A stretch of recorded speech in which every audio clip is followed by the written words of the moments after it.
Hey everyone! Today I came with a topic most people wouldn't want to talk about. It is benzodiazepine addiction. So Frontin, Xanax, Dormicum, Midazolam, different names for benzodiazepines. I'm organizing my thoughts and preparing myself to talk about this because on the one hand, it's a very shameful topic, but on the other hand, it is very common and frequent, and millions of people are taking it. Today, I will share my story with you. The first thing I want to emphasize is that I only take Frontin for the night, so I don't take it during the day at all. But during the history of my psychiatric care, I saw a lot of people who were taking it 2 or 3 times a day, and I never really noticed on them. So I was struggling with anxiety all my life. Most probably partly from childhood hospitalization, and most probably because I was born into a family that was filled with a bunch of people having a different way of dealing with their own stress and anxiety than what I had. And unintentionally, they were constantly humiliating me for how I was dealing with my own stress. So it was pretty much the case that I was only feeling totally stress-free when I was alone on my own. Most doctors who ever saw me for any reasons as an outsider, they saw my anxiety completely. They were advising me to take anti-anxiolytics, but the doctors in my own family always advised not to start taking them. They said once you start taking them, you will never be able to stop with them. You get used to it, you get addicted to it. You will always have to increase the dose to get the same effect. And therefore, I never agreed to take them. I remember I was already a hospital worker when a neurologist saw me because of tremor and cognitive issues. Or at least I thought cognitive issues. It was in reality stress reaction. I forgot everything. I couldn't concentrate on my workplace, and I forgot what people told me. So because of that, I went through all the possible examinations to rule out every organic change, organic issues that could have been in the background, but they didn't find anything.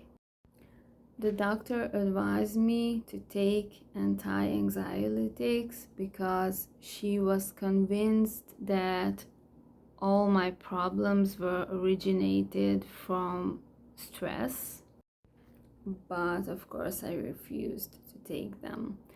So after that, I was asking for help, and I attended to psychotherapy instead. And after 1 year of psychotherapy, I remember I was begging for my psychologist to send me to a doctor who would evaluate the issue if there was any medication advisable in my case. My therapist was technically laughing at me, and she said that there was no need for any medication in my case.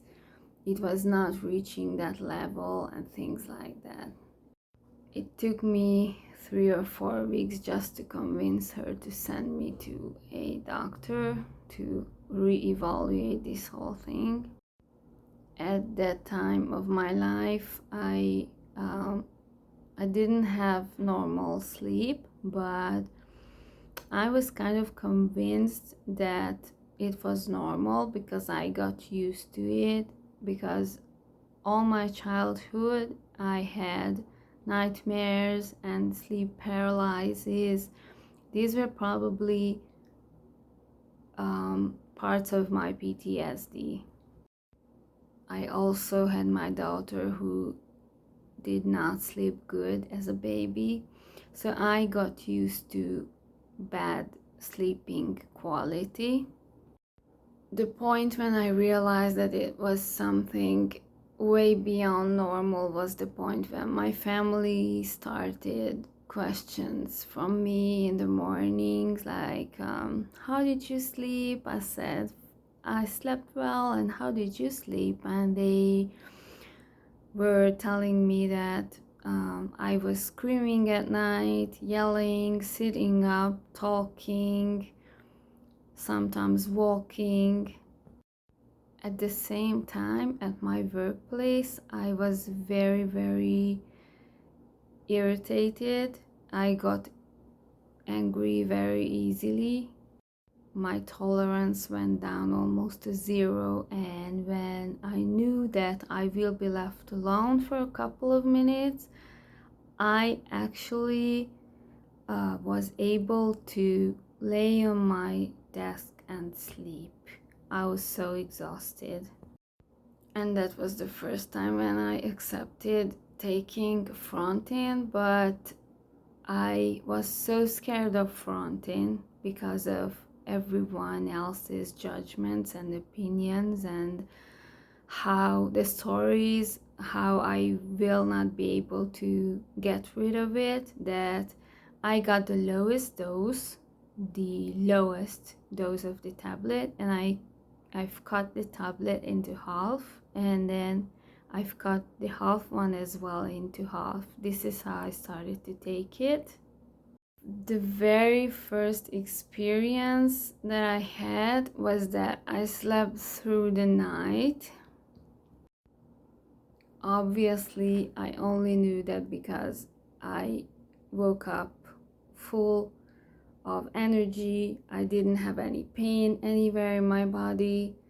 So I had a totally different quality of life.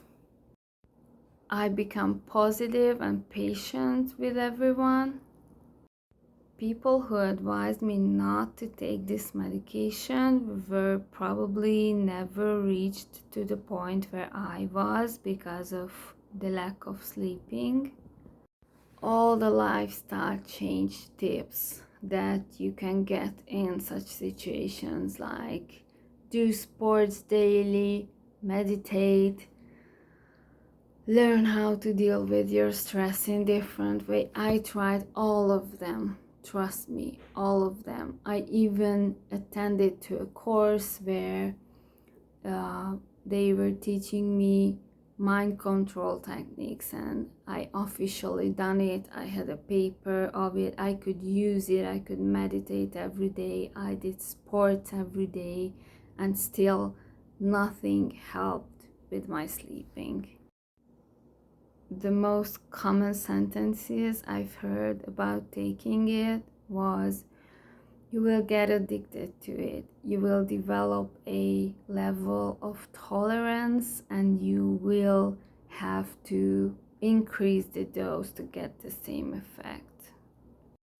Well, actually, I know people who are taking the same dose like 15 and 20 years ago, and they still get the same effect. And yes, there are certain types of people who are more likely to get addicted to it, like they are more likely to get addicted to anything else as well. But it's not true in everyone's case. Yes, it's hard to stop with it, but there are situations and lives where you are not addicted to it, but you are dependent on it, you're depending on it. Your life quality can change so much because of taking it, only because of the better sleep quality you reach with it. It won't solve the reason of anxiousness, but it can help you to work more efficiently on the reason of your anxiousness, to eliminate it from your life completely. There is a level of anxiety where you can take it without any shame, without feeling shameful. Don't be ashamed of taking it.